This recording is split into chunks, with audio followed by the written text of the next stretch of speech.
Olá! Hoje a gente vai desvendar um daqueles quebra-cabeças bem comuns em qualquer negócio que tem estoque. O método PEPS. Vamos ver, de um jeito bem prático, como ele funciona no dia a dia e ajuda a organizar as finanças. Já aconteceu de parar para pensar nesse tipo de desafio? Uma empresa compra o mesmo produto várias vezes, só que os preços do fornecedor mudam. E aí, como é que se calcula o custo de uma única venda nesse cenário? Pois é, essa variação de preços faz com que o cálculo do lucro e até do valor real do estoque vire um baita desafio. Afinal, se o custo de um item muda a cada nova compra, que valor a gente usa quando ele finalmente é vendido? Mas olha, a solução para isso é mais intuitiva do que parece. Ela se baseia num conceito que todo mundo conhece muito bem. Tudo começa com a ideia de uma fila. Então vamos entender direitinho qual é a lógica dessa fila aplicada ao estoque, que é o coração desse método. PEPS é a sigla para primeiro que entra, primeiro que sai. A analogia da fila de cinema é simplesmente perfeita. Quem chega primeiro na bilheteria é o primeiro a entrar na sala, certo? No estoque, a regra é exatamente a mesma. Os produtos que chegaram há mais tempo são os primeiros que devem sair na venda. E esse método traz, assim, dois benefícios gigantescos. Do ponto de vista da logística, ele evita que os produtos fiquem velhos ou até vençam na prateleira. Já para a contabilidade, o estoque que sobra é avaliado pelos preços mais recentes, o que deixa o balanço da empresa muito mais alinhado com a realidade do mercado. Ok, a teoria parece fazer sentido. Mas e na prática? Como isso funciona com números de verdade? Vamos analisar um estudo de caso para ver tudo isso em ação. Para isso, vamos imaginar uma loja de peças automotivas. A gente vai acompanhar a movimentação de um item bem específico, filtros de óleo, durante todo o mês de janeiro. Bom, no comecinho do mês, a loja tem um estoque inicial. São 20 unidades de filtros de óleo. E o custo de cada uma dessas 20 unidades foi de R$ 50. Esse, então, é o nosso primeiro lote. Beleza.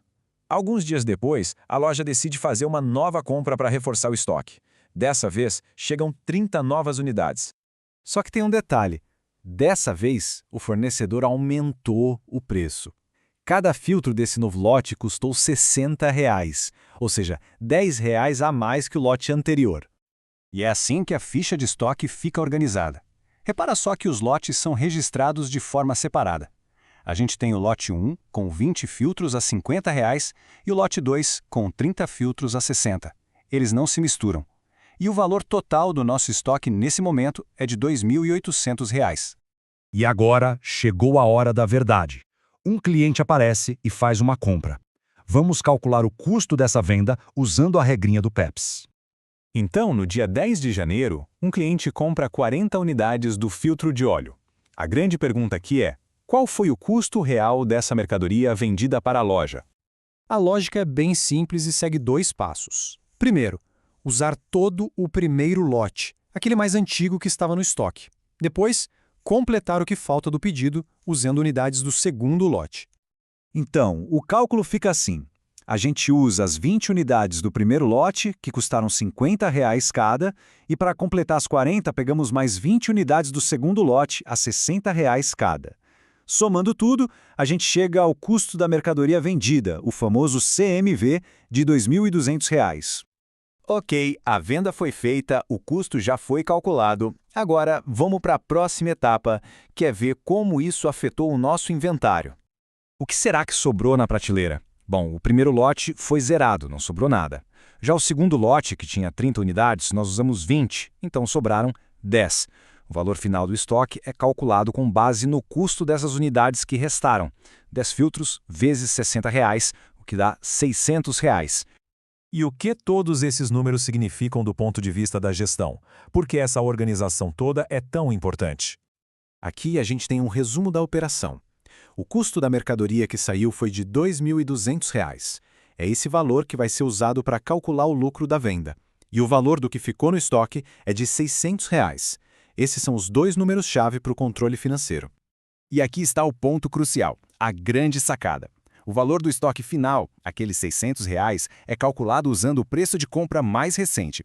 Isso é excelente para o balanço da empresa, porque os ativos dela ficam registrados por um valor muito mais próximo da realidade atual do mercado. E aqui vai uma dica fundamental para não ter confusão. É muito importante lembrar que todo esse cálculo usa o custo histórico de entrada da mercadoria. O preço de venda para o cliente final é outra história, completamente diferente. O lucro da empresa vai ser a diferença entre esse preço de venda e o custo de R$ 2.200 que a gente acabou de calcular. Então, fica a reflexão.